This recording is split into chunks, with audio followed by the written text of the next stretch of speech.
दोस्तों स्वागत है आप सबका इस वीडियो में मैं एक नई स्टोरी शुरू करने वाला हूं। अगर आपको ये स्टोरी पसंद आती है तो इस वीडियो को हाइप जरूर से कर देना, वीडियो को लाइक कर देना एंड कमेंट में कुछ भी कर दो यार, ABCD लिख देना और सब्सक्राइब जरूर से कर देना। जिसने भी सब्सक्राइब नहीं किया है भाई कर दो यार, फ्री है यार, कोई पैसा नहीं लगेगा आपका।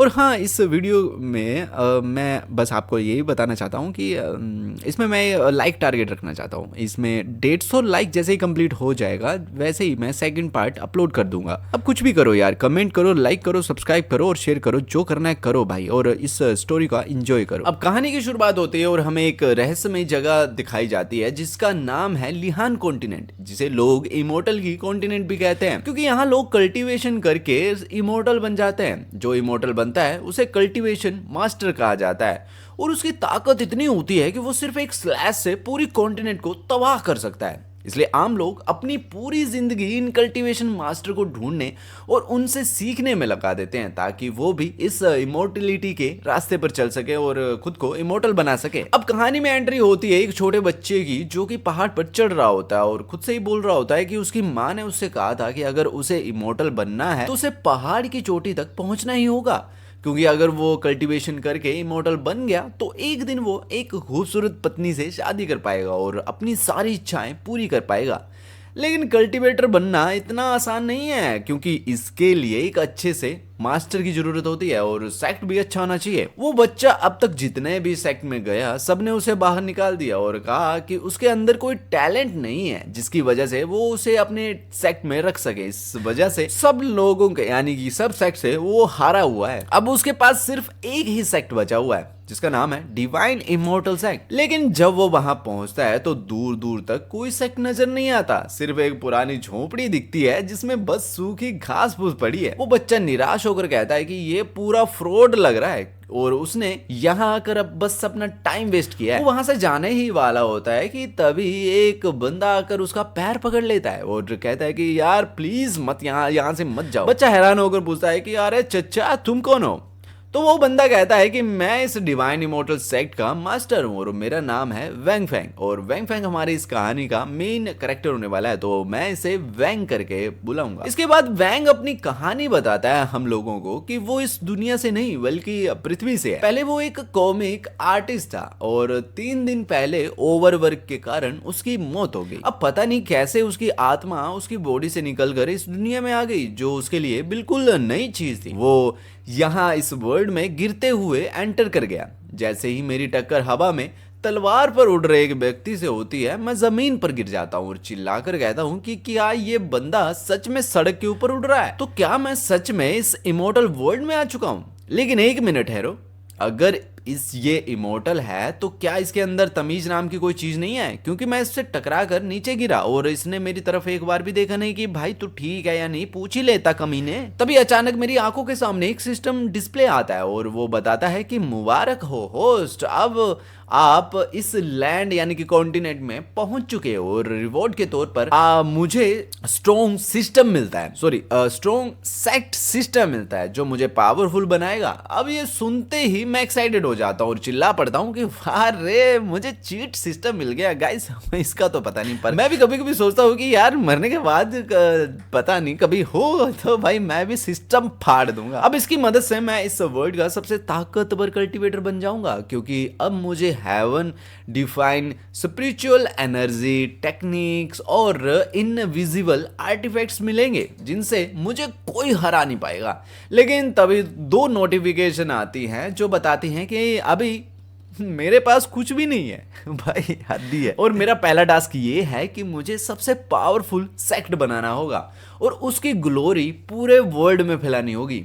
अब ये सुनकर मैं गुस्से में चलाता हूँ, क्या ये सिस्टम मेरे साथ कोई मजाक कर रहा है क्या? खुद तो कुछ देता नहीं, उल्टा मुझसे सेक्ट बनाने को कह रहा है। फिर एक और नोटिफिकेशन आती है जो कहती है कि अगर मुझे रिवॉर्ड चाहिए तो मुझे एक डिसाइपल को रिक्रूट करना होगा। जब सिस्टम पूछता है कि क्या मैं इस मिशन को एक्सेप्ट करना चाहता हूं तो मैं भी इस पे हाँ बोल देता हूं। मिशन एक्टिवेट हो जाता है और मुझे 3 दिन के अंदर पहला डिसाइपल रिक्रूट करना होता है। साथ ही सेक्ट बनाना होता है और उस डिसाइपल से एंट्रेंस फीस भी लेनी होती है। अब ये सुनते ही मैं फिर चिल्लाता हूँ, अरे भाई मेरे पास ना स्पिरिचुअल एनर्जी है, ना कोई टेक्निक है और ना ही कोई आइटम है, और तुम कह रहे हो कि मैं किसी को रिक्रूट करूं। कौन बेवकूफ होगा जो मेरा डिसाइपल बनना चाहेगा। जैसे ही मैं इतना कहता हूँ सिस्टम की स्क्रीन एकदम रेड हो जाती है और वो मुझे धमकी देते हुए कहती है कि अगर मैंने मिशन पूरा नहीं किया तो 3 दिन के बाद तेरा नाम राम सत्य यानी कि मौत निश्चित हो जाएगी। अब ये सुनकर मैं एकदम कार्टून जैसे वेश बनाकर स्क्रीन की तरफ देखता हूँ और कहता हूँ कि ये कैसा सिस्टम है जो अपने ही होस्ट को धमकी दे रहा है। जैसे ही सीन प्रेजेंट पे कट होता है, बैंक कहता है कि वो 3 दिन से बिना रुके अपने पहले डिसाइपल को ढूंढ रहा है, क्योंकि अगर वो मिशन में फेल हो जाता है तो सिस्टम उसे सीधे मार देगा। और वो सोचता है कि अच्छा हुआ ये बंदा यहाँ टपक पड़ा, वरना मेरी शामत आ जाती और मैं यहां से चलता बनता। फिर वो बच्चे को घूरते हुए बोलता है कि तेरे बॉडी स्ट्रक्चर और तेरे मसल में जो स्टैट्स हैं वो आम नहीं है, ये वो टैलेंट है जो शायद लाखों में किसी एक में आता है। इसलिए मैं तुझे ऑफर दे रहा हूं कि अगर तू इस वर्ल्ड में अपना नाम बनाना चाहता है और फाइट करके इमोर्टल स्टैट्स तक पहुंचना चाहता है तो डिवाइन इमोर्टल सेक्ट में मेरे डिसाइबल के रूप में तू एंटर हो जा, यानी कि मेरा डिसाइबल बन जा। लेकिन वो बच्चा वैंग की झोपड़ी को घूर कर कहता है कि तेरी बातों में तो फुल ऑन स्कैमर वाइब्स आ रही है भाई। कहां ये टूटा फूटा सेक्ट और कहां तेरे फिल्मी डायलॉग्स। तुम तो कल्टीवेटर लगते भी नहीं हो, ऊपर से लगता है कि तुम मेरी जेब साफ करना चाहते हो। मैं तो यहां से निकल रहा हूं भैया। फिर बैंग आगे बढ़ता है और उसे समझाता है कि भाई किसी भी किताब को उसके कवर से जज मत कर जब तक उसकी कहानी पूरी तू पढ़ ना ले। सोच तू अब जितने सेक्ट में गया सबने तुझे रिजेक्ट कर दिया, मैं ही हूं जो तेरे अंदर का हिडन पावर देख सकता हूं और तुझे अपना डिसाइबल बनाना चाहता हूं। ये सुनकर बच्चे की आंख भीग जाती है और वो पूछता है कि क्या सच में मैं कल्टीवेटर बन सकता हूँ और क्या मैं इमोर्टल भी बन पाऊंगा। बैंक स्माइल करता है और अपने सेक्ट का नाम बताते हुए कहता है कि डिवाइन इमोर्टल सेक्ट कोई मजाक नहीं है, ये नाम एक प्रॉमिस है। अगर तू मेरे सेक्ट में एंटर करता है तो मैं तुझे इमोर्टल बनाकर ही दम लूंगा। अब बच्चा सपने देखने में चला जाता है। वो उसे दिखता है कि वो गोल्ड से भरी हुई लाइफ जी रहा है, एक बीस्ट को मारकर वॉरियर लड़की को बचा रहा है, जो लड़की उससे प्यार करने लगती है और वो अपनी बाहों में उसे उठा ले जाता है। इसी ड्रीम में खोते हुए उसकी लाट टपकने लगती है और वो एक्साइटेड होकर अपना पैसा निकालता है और कहता है कि क्या मैं सच में इमोर्टल बन जाऊंगा। और वैंग बिना स्किप किए अपना हाथ बढ़ाकर मुस्कुराते हुए वो पैसे लेने के लिए तैयार हो जाता है। और जैसे ही बैंक उस बच्चे से पैसे लेने वाला होता है वो लड़का उस मोमेंट में बीच में ही रुक जाता है और उसकी तरफ खतरनाक निगाहों से देखते हुए कहता है कि अगर मैं इमोर्टल नहीं बन पाया तो क्या। बैंक तुरंत उसे भरोसा दिलाता है और कहता है कि अगर कल्टीवेशन में वो फेल भी हो गया तो वो उसकी पूरी फीस रिफंड कर देगा और साथ में ही उसे किसी दूसरे सेक्ट में भी एंट्री दिलवा देगा। उस वॉरियर लड़की से भी वो उसे मिलवाएगा जिसका वो सपना देख रहा है। अब ये सारी बातें सुनकर बच्चा थोड़ा सोच में पड़ जाता है कि बैंक अपनी तरफ से हंसते हुए मन में सोचता है कि ये मोटा इतना ज्यादा सोच क्यों रहा है। तभी बच्चा अपने दिमाग में सोचता है कि ये बंदा मुझे रिक्रूट करने में इतनी मेहनत कर रहा है, कहीं मैं सच में कोई टॉप क्लास टैलेंट तो नहीं हूँ। फिर वो एकदम ईवल स्टाइल में मुस्कुराता है और कहता है कि देखो मैं ट्रेनिंग में इतना बढ़िया नहीं हूँ जो मुझे अच्छी टीचिंग देनी पड़ेगी, खाना भी अच्छा चाहिए और कपड़े भी तुम ही धोओगे, ये डील है। बैंक बिना हिचक के जवाब देता है कि वो जो भी तुम बोल रहे हो वो बिल्कुल सब कुछ मिलेगा, बस सेट में एंटर हो जाओ। लेकिन अंदर ही अंदर बैंक सोचता है कि ये बच्चा पैसे देने में इतनी देरी क्यों कर रहा है। अगर इसने जल्दी से पैसे नहीं दिए तो मेरा टाइम भाई खत्म हो जाएगा और अगर ये टाइम क्रिटिकल नहीं होता तो वो अब तक इसे पहाड़ी से लात मारकर नीचे फेंक चुका होता। लेकिन किस्मत खराब है, मेरे पास कुछ ही सेकंड बचे हैं। इतने में बच्चा आखिरकार पैसे बैंक के हाथ में डाल देता है और उसी पल सिस्टम की तरफ से नोटिफिकेशन आता है, कांग्रेचुलेशन होस्ट, आपने अपना पहला डिसाइबल रिक्रूट कर लिया है। अब स्ट्रॉन्ग सेक्ट सिस्टम एक्टिवेट हो रहा है। बैंक मन में सोचता है कि अब मुझे अपने एट्रीब्यूट और रिवॉर्ड्स देखने चाहिए, लेकिन तभी बच्चा उसके ऊपर कूद जाता है और हक करते हुए कहता है कि मास्टर वांग आप बहुत अच्छे हो, जितना अच्छे से आप ट्रीट कर रहे हो उतना तो मेरा सगा भाई भी नहीं करता, इसलिए आज से आप मेरे ब्रदर वैंग हो। ये सुनकर बैंक गुस्से में मन में बोलता है कि तेरा भाई जाए भाड़ में, मुझे तो बस अपना रिवॉर्ड चेक करना है भाई, हट मेरे ऊपर से। फिर वो उस बच्चे को उतार कर किनारे करता है और जैसे ही जाने लगता है बच्चा उसे आवाज देता है कि ब्रदर बांग मुझे बहुत भूख लग रही है, खाना बना दो प्लीज। और जैसे ही बैंग उस बच्चे को खाना दिलाने का वादा करके तेजी से अपनी झोंपड़ी की ओर बढ़ता है, वो मन ही मन में सोच रहा होता है कि अगर इसके पास वो ज्यादा देर रुका तो ये मेरा भेजा खा जाएगा। अभी मेरे पास सिर्फ कुछ मिनट हैं रिवॉर्ड चेक करने के लिए, इसलिए फटाफट सिस्टम ओपन करके वो उससे कहता है कि सिस्टम मेरे एट्रीब्यूट्स बोर्ड दिखाओ, मैं देखना चाहता हूँ कि मेरे मास्टर बनने के बाद मुझे क्या क्या रिवॉर्ड्स मिले हैं। मगर जब डाटा ओपन होता है तो खुलासा होता है कि वैंग के पास ना कोई कल्टीवेशन है, ना ही कोई ब्लड लाइन है या टेक्निक्स, बस एक डिसाइपल है और एक बार समन और रोल का चांस है। ये देखकर वैंग अपने मन में बोलता है कि ये सिस्टम तो मुझे रास्ते पे पड़ा हुआ प्रोडक्ट की तरह ट्रीट कर रहा है, आखिर एक सेक्ट मास्टर के पास कुछ तो होना चाहिए ना भाई। सिस्टम ने इसे कोई रिवॉर्ड नहीं दिया भाई, ठन ठन गोपाल है भाई बंदा पूरा। तभी उसकी नजर समन और रोल चांस पर आ जाती है। वो पूछता है सिस्टम से कि क्या ये दोनों क्या कर सकते हैं। सिस्टम समझाता है कि समन चांस से वो दूसरे वर्ड से कोई पावरफुल पर्सन यहाँ बुला सकता है जो होस्ट के कंट्रोल में रहेगा और डिसाइपल को ट्रेन करने का काम करेगा। तभी अचानक आसमान में एक पोर्टल खुलता है जिसकी एनर्जी सीधा झोंपड़ी से जुड़ी होती है और जैसे ही वो एक्टिवेट होता है पूरी जगह हिलने लगती है। एक मिनी अर्थक्वेक शुरू हो जाता है और ली किंग अपनी जगह से गिरते हुए चीखता है, अरे ये क्या हो रहा है, मैं यहाँ मरना नहीं चाहता। और डरते हुए वो झोंपड़ी की ओर भागता है जहां वैंग शांति से कुर्सी पर बैठा चाय पी रहा होता है। उस सीन को देखकर ली हैरान रह जाता है और चिल्लाते हुए कहता है कि ब्रदर बैंग, नहीं फादर बैंग, आखिर ये सब हो क्या रहा है। बैंग कूल बनते हुए कहता है कि क्या हुआ भाई, इतना घबरा क्यों रहा है, अगर चाय पीनी है तो बताओ, ऊपर क्यों कूद रहे हो।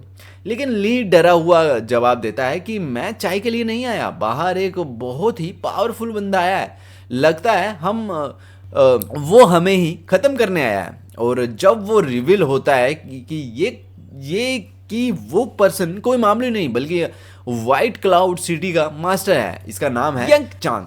भाई क्या नाम है, यंग चांग, जिसे देखकर वैंग तो खुशी से उछल पड़ता है क्योंकि उसे अंदाजा है कि उसके समन ने सही टारगेट मारा है। वहीं दूसरी ओर ली किंग की हालत डर के मारे पूरी तरह बिगड़ जाती है। जैसे ही बैंग लिंग चिंग के पास आता है वो ली से पूछता है कि क्या तुम इसी के बारे में बोल रहे थे कि वो हमें मारने आया है। लेकिन ली किंग उसकी बात सुन ही नहीं रहा होता है, वो डर के मारे रोता हुआ वहां से भागने की कोशिश करता है, जिसे देखकर वैंग उसे रोकते हुए कहता है कि घबराने की कोई जरूरत नहीं है, ये हमारा बॉडीगार्ड है। ये सुनकर ली पूरा शॉक हो जाता है।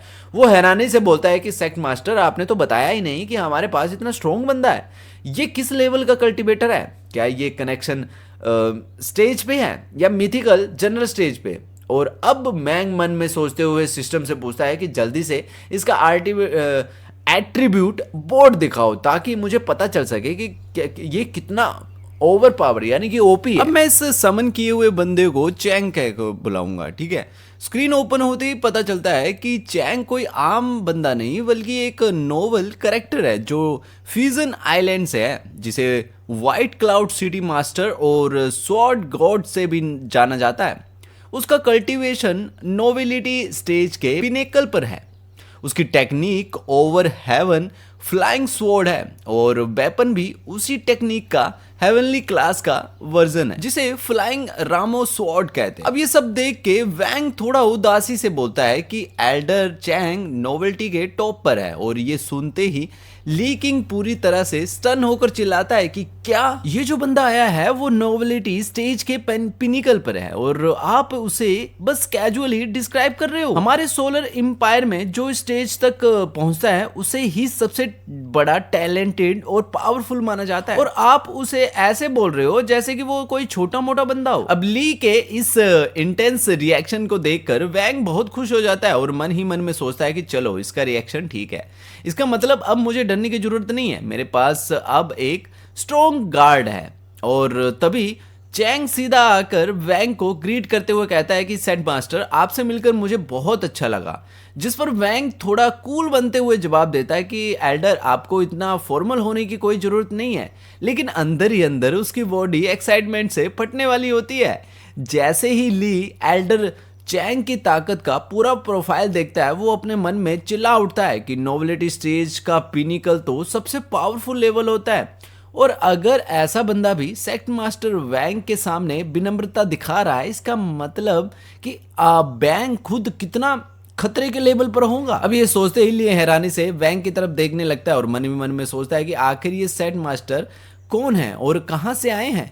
तभी दूसरी तरफ वैंग अपने पसीने पोंछते हुए सोचता है कि अच्छा ही हुआ जो नोवेल्स पढ़ी थी उनका रोल प्ले आज काम आ गया। अब थोड़ा ड्रामा डालकर सबको यकीन दिला पाएगा कि वो यहीं का है, कहीं बाहर का नहीं आया बंदा है। अब तो लोग खुद रिक्रूट होने के लिए तैयार हो जाएंगे, मुझे टेंशन लेने की कोई जरूरत ही नहीं है। अब मैं आराम से अपना सेट ग्रो कर सकता हूँ। फिर वो लिंकिंग से कहता है कि जल्दी से एल्डर चैंग को ग्रीट करो, और लिंकिंग पूरे सम्मान से झुकते हुए एल्डर चैंग को ग्रीट करता है और बोलता है कि कृपया मेरी रिस्पेक्ट स्वीकार करें।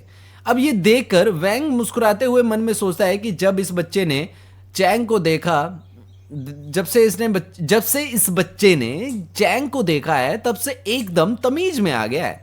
इससे ज्यादा सबूत और क्या ही चाहिए कि इस दुनिया में सबसे बड़ा हथियार पावर ही होती है। फिर वो सिस्टम से पूछता है कि सिस्टम, आखिर ये ड्रॉ चांस क्या है? और सिस्टम बताता है कि ड्रॉ चांस एक रैंडम फीचर है जो कल्टीवेशन, ब्लड लाइन या फिर पावरफुल ट्रेजर में से कुछ भी दे सकता है, और जो भी मिलेगा उसे खुद या अपने डिसाइपल को वो दे सकता है। अब ये सुनते ही वैंग खुश हो जाता है और बोलता है कि इसका मतलब तो ये हुआ कि मुझे अपनी कल्टीवेशन की कोई टेंशन लेने की जरूरत ही नहीं है। फिर वो कहता है कि सिस्टम ड्रॉ ओपन करो। सिस्टम ड्रॉ करता है और वैंग को कांग्रेचुलेशन देता है, और उसने चैंग की कल्टीवेशन पा ली है। अब उसे डिसाइड करना है कि वो इसे खुद यूज करेगा या फिर अपने डिसाइपल को देगा। वैंग तुरंत हंसते हुए बोलता है कि इतनी कीमती चीज डिसाइपल पर खर्च करके बेवकूफी थोड़ी करूंगा, पहले तो मैं ही इसे यूज करूंगा। फिर वो पूछता है कि सिस्टम, ये बताओ, अगर मैं चैंग की कल्टीवेशन को ऑब्जर्व करता हूं तो मेरा कल्टीवेशन लेवल कितना बढ़ेगा? सिस्टम जवाब देता है कि वो एंट्री फेज के अर्ली स्टेज पर पहुंच जाएगा। और ये सुनकर वैंग मन में बड़बड़ाता है कि ये सिस्टम अंग्रेजी में क्यों बता रहा है, एंट्री फेज आखिर होता क्या है? और इतना सोचकर ही ली की तरफ देखकर वो मन में सोचता है कि चलो इस मोटे से ही पूछ लेते हैं। जैसे ही वैंग ली से पूछता है कि कल्टीवेशन के कितने लेवल होते हैं, ली किंग पूरे कॉन्फिडेंस से जवाब देता है कि भाई मैं जानता हूं, टोटल 10 लेवल है। Foundation build, profound one, medium, profound general, entry piece, nobility, perform serene, पफाओ और पफाओ सेंट, और फाइनल स्टेज पफाओ एम्परर है। और कुछ लेजेंड्स कहते हैं कि इसके ऊपर भी लेवल हैं जो एंशिएंट टाइम में लोग क्रॉस करते थे। ये बोलकर ली मन में सोचता है कि सेक्ट मास्टर ये क्यों पूछ रहे हैं, शायद वो खुद प्रोफाउंड एम्परर के लेवल पर होंगे। लेकिन दूसरी तरफ वैंग मन ही मन में सोचता है कि एंट्री पीस रिलम 5वां लेवल है, और अगर मैं उसके मिड स्टेज तक पहुंच गया तो ये मेरी जर्नी का किलर स्टार्ट होगा। फिर बिना टाइम वेस्ट किए वो चैंग की पावर से मिली एनर्जी को अपनी बॉडी में ऑब्जर्व करना शुरू करता है और पूरे फोकस के साथ चिल्लाता है, अब कल्टीवेटर बनने का टाइम आ गया है। और जैसे ही वो ये बोलता है, उसकी बॉडी में एक तगड़ी क्रैकिंग साउंड के साथ गोल्डन एनर्जी एक्सप्लोड करती है जो उसके कपड़े तक फाड़ देती है। वैंग अपनी ग्लोइंग बॉडी को देखकर एक्साइटेड हो जाता है और कहता है कि ये क्या ओपी चीज है, मैं तो इसे कंट्रोल भी नहीं कर पा रहा। और वहीं दूसरी तरफ ली आंखें फाड़े सोचता है कि सेट मास्टर तो सिर्फ एनर्जी से ही कपड़े फाड़ रहे हैं, आखिर वो इमोर्टल जो ठहरे। वैंग ये सब देखकर मन में सोचता है कि अरे वाह, इस बेवकूफ को समझाने की जरूरत भी नहीं पड़ी, खुद ही पूरी कहानी गढ़ ली। फिर वो कहता है कि जो पावर अभी देखी वो बस एंट्री पीस रिलम की थी, और अब तुम मेहनत करो तो तुम सिर्फ 1 साल में इस स्टेज तक पहुंच सकते हो। ये सुनकर ली का दिमाग पूरा स्पिन कर जाता है और वो शॉक होकर चिल्लाता है, 1 साल भाई, किसी टॉप लेवल जीनियस को भी लाइफ लग जाती है स्टेज तक पहुंचने में। और फिर वो बैंक के पैरों में गिर जाता है, मास्टर मुझे अपनी शरण में ले लो, ये देखकर वैंग मन में सोचता है कि मैंने कभी नहीं सोचा था कि एंट्री पी स्टेज इतनी हाइप पैदा कर देगी। रिक्वायरमेंट का काम तो खुद ही हो जाएगा। और फिर वो स्माइल करते हुए कहता है कि तुम टेंशन मत लो यार, टेंशन लेने की कोई जरूरत ही नहीं है। यंग मैन जैसे ही बैंग ने अपने सेक्ट का नाम डिवाइन इमोर्टल सेक्ट बताते हुए कहा कि यहाँ वो चीजें संभव हैं जो दुनिया के बाकी हिस्सों में नामुमकिन है, ली भावुक होकर जोर जोर से रोने लगता है और बोलता है कि उसे अब सभी बातों पर यकीन है। जरूर उसके पूर्वज ने कोई अच्छा कर्म किया होगा जो वो आज इस सेक्ट में दाखिल हो पाया। उसने वादा किया कि वो दिन रात मेहनत करेगा और कभी भी सेट मास्टर को निराश नहीं करेगा। वैंग ने अपनी आंखें बंद करते हुए मन ही मन में सोचा कि चलो देखते हैं एंट्री पीस रिलम के अंदर एंटर करने के बाद कैसा महसूस होता है। और जैसे ही उसने एनर्जी को अपनी बॉडी में प्रवाहित किया, उसकी चेतना पूरे वातावरण से जुड़ गई। वो पक्षियों की उड़ान, झील की लहरें और फूलों की हलचल तक महसूस कर पा रहा था। इसी दौरान उसने एक वर्ड को उड़ते हुए देखा जिसके ऊपर अचानक एक खूबसूरत लड़की अपना पैर रखकर हवा में आगे बढ़ती दिखी। ये दृश्य देखकर वैंग मुस्कुराते हुए बोला कि लगता है हमारे सेक्ट में कोई खास मेहमान आने वाला है।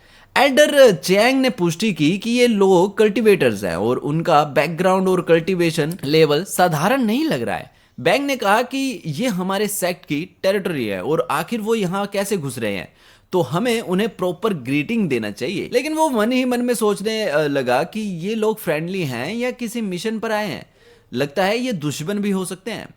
इसलिए उसने चैंग को आगे भेजने का निर्णय लिया। चैंग ने तुरंत अपनी स्वॉर्ड बाहर निकाली और जैसे ही उसने आसमान की ओर देखा, उसकी स्वॉर्ड की स्पिरिचुअल एनर्जी से वहां तेज हवाएं चलने लगी जो धीरे धीरे टोर्नेडो का रूप लेने लगी और उसकी आवाज गूंज उठी, मेरे आसमान में उड़ने वाले दोस्तों, ग्रीटिंग देना भी कोई संस्कृति होती है। ये देखकर वो चौंक गया कि क्या सच में कल्टीवेटर इतने पावर होते हैं कि उनकी एनर्जी से हवा भी बदल जाए।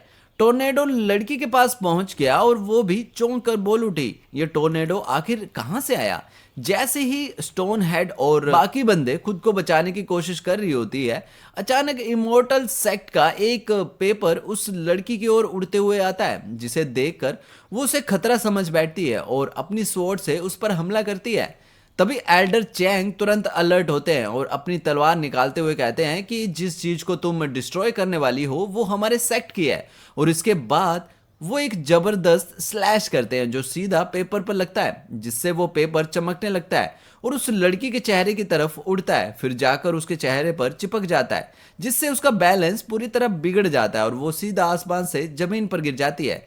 अब ये देखकर बैंग मन में सोचता है कि एल्डर चैंग की ये कैसी ग्रीटिंग थी जिससे कोई दोस्त भी दुश्मन बन जाएगा। फिर वो ली से कहता है कि जाकर उस लड़की को यहाँ ले आओ। ली डरते हुए उसकी ओर बढ़ता है और पूछता है कि क्या वो ठीक है, लेकिन जैसे ही लड़की पेपर हटाती है वो गुस्से में उसकी ओर देखती है।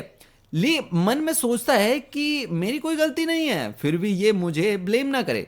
लेकिन लड़की रौद्र रूप बनाकर चिल्लाते हुए पूछती है कि तुम कौन हो और तुम्हारी हिम्मत कैसे हुई कि ऐसा लेटर तुम मुझे भेजो, जिससे घबराकर ली किंग वहां से भागने लगता है और चिल्लाते हुए वैंग के पास वापस आ जाता है। तब बैंग लड़की से कहता है कि वो चीज कोई बेकार कागज नहीं है बल्कि डिवाइन इमोर्टल सेक्ट का हिस्सा है। जिसे सुनकर लड़की उस पेपर को गौर से देखती है और कहती है कि मैंने आज तक इस तरह के किसी सेक्ट के बारे में कभी सुना ही नहीं। जिस पर वैंग उसे बताता है कि उसका सेक्ट काफी मिस्टीरियस है, इसलिए लोग इसके बारे में ज्यादा नहीं जानते और वो खुद इस डिवाइन इमोर्टल सेक्ट का मास्टर है। तभी उसके पास सिस्टम की नोटिफिकेशन आती है जिसमें लिखा होता है कि कॉन्ग्रेचुलेशन होस्ट, आपने एक जीनियस डिसाइपल को ढूंढ लिया है। जैसे ही वैंग को सिस्टम से नोटिफिकेशन मिलता है अगर वो किसी तरह के 10 जीनियस डिसाइपल को अपने सेक्ट में रिक्रूट कर लेता है तो उसे रिवॉर्ड के रूप पे 10 समन और 10 ड्रॉ दिए जाएंगे। वो अंदर से बहुत ज्यादा उत्साहित हो जाता है ये बात सुन के, क्योंकि पिछली बार सिर्फ एक डिसाइपल यानी कि ली को लेने पर उसे एक ड्रॉ और एक समन का मौका मिला था, जिसके जरिए उसने एल्डर चैंग जैसे स्वॉर्ड मास्टर मिल गया था और ड्रॉ में एंट्री पीस रिलम की कल्टीवेशन तक मिल गई थी। तो अब 10 समन और 10 ड्रॉ की बात सुनते ही वो सोचने लगता है कि ये तो सीधा लॉटरी लगने जैसा है।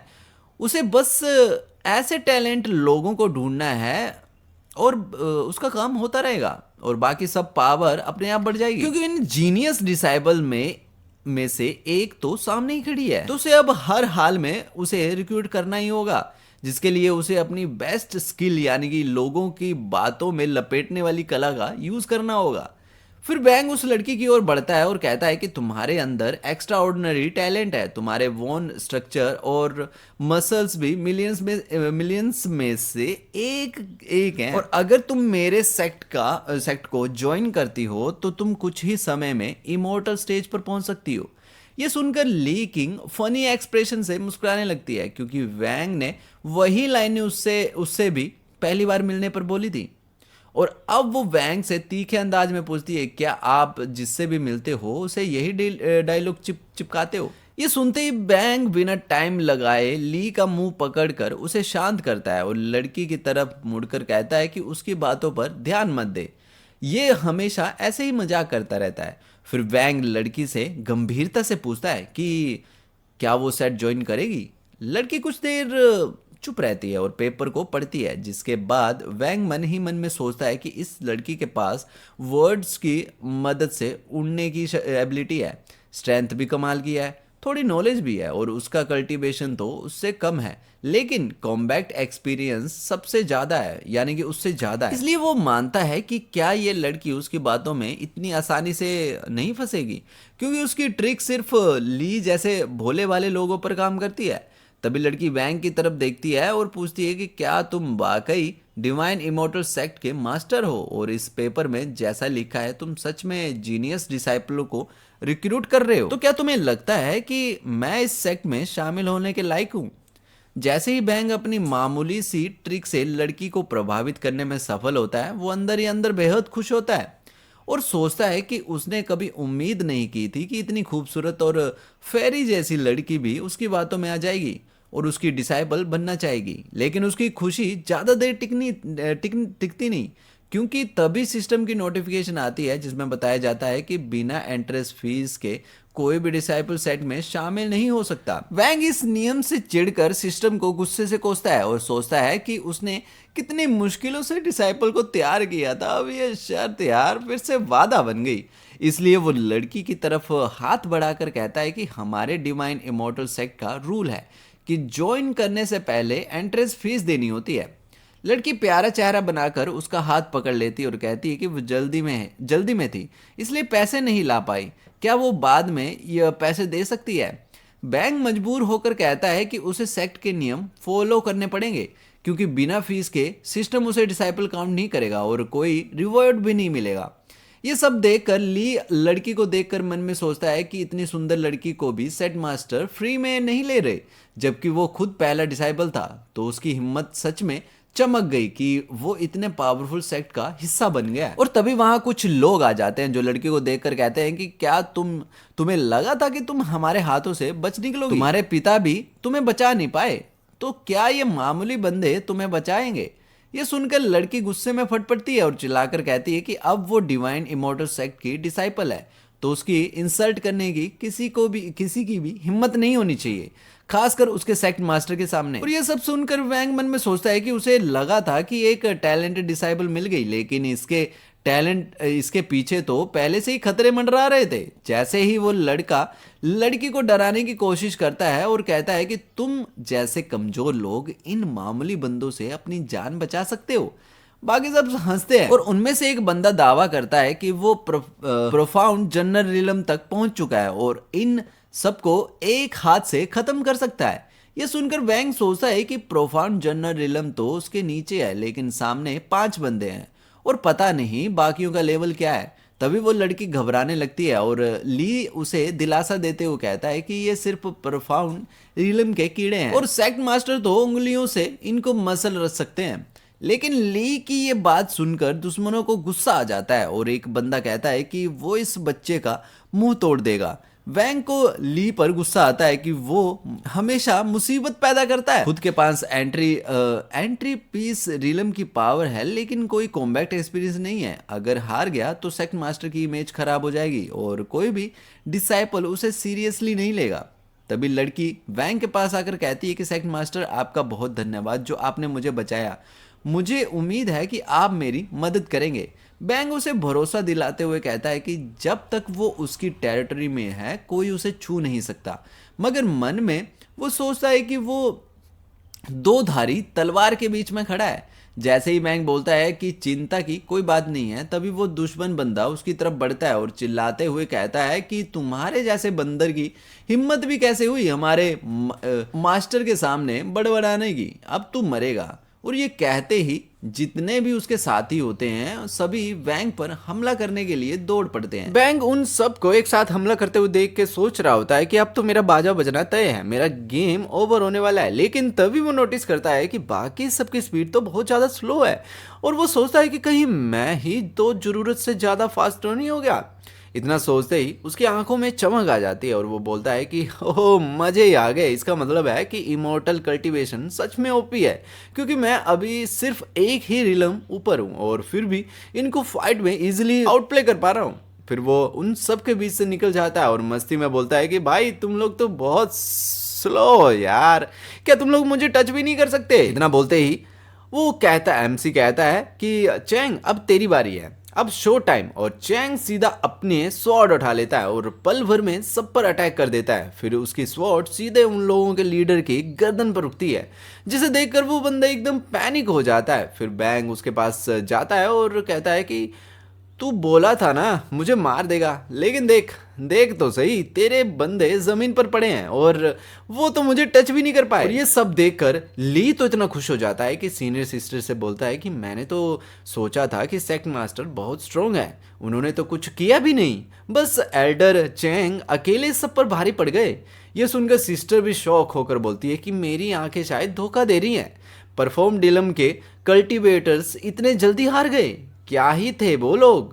और अब हम उस बंदे को देखते हैं जो लड़की को मारने के लिए आया था। वो मन ही मन में सोचता है कि इस बंदे ने सिंगल अटैक से परफॉर्म डिलम के 5 बंदे मार दिए, ये तो सच में तो एक्सपर्ट है क्या। ये एंट्री पीस डिलम में नहीं है यार, ये तो नोवेल्टी डिलम में है, इसका मुकाबला करना तो मेरे बस में ही नहीं है।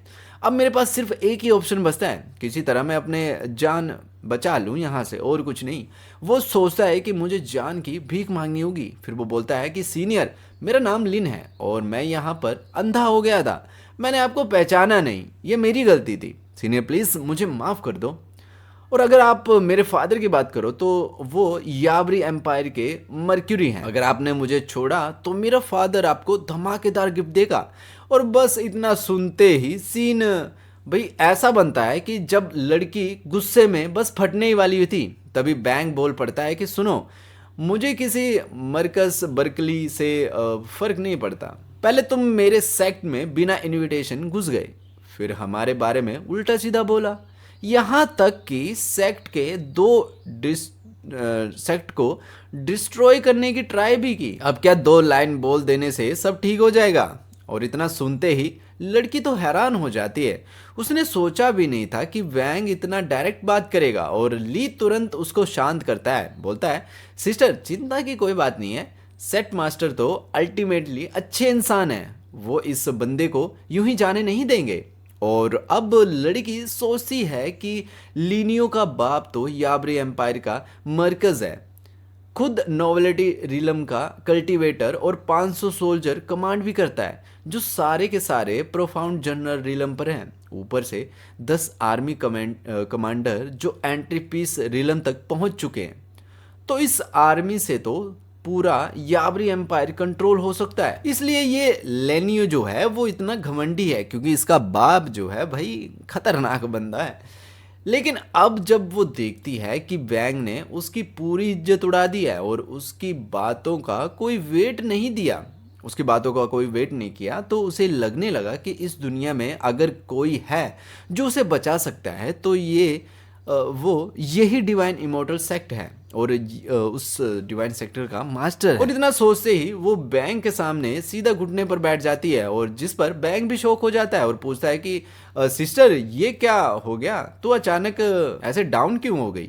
तब लड़की जवाब देती है कि मास्टर मैं आपकी सेट ज्वाइन करना चाहती हूँ ताकि मेडिसिन से अपना ट्रीटमेंट करा सकूं। और अब जब मैं जान चुकी हूं कि आप अच्छे इंसान हैं, तो मैं आपसे एक विनती करती हूं कि मेरी लिंक फैमिली के लिए जस्टिस दिलाएं। तभी एमसी शंका से भरा हुआ पूछता है कि लड़की सच्ची बात क्या है, क्या इस लीनियो ने तुझे परेशान किया है? जिस पर लड़की अपनी स्टोरी शेयर करती है कि वो इस बंदे से पहली बार फॉरेस्ट में ट्रेनिंग के दौरान मिली थी और वहीं ये बंदा उसकी खूबसूरती के पीछे पड़ गया और तभी से इसका असली मकसद उसके पीछे पड़ना ही है। उसने मेरे साथ वो सब करना चाहा जो उसकी गंदी सोच में था, पर मैं किसी तरह उससे बचकर जंगल से निकल गई।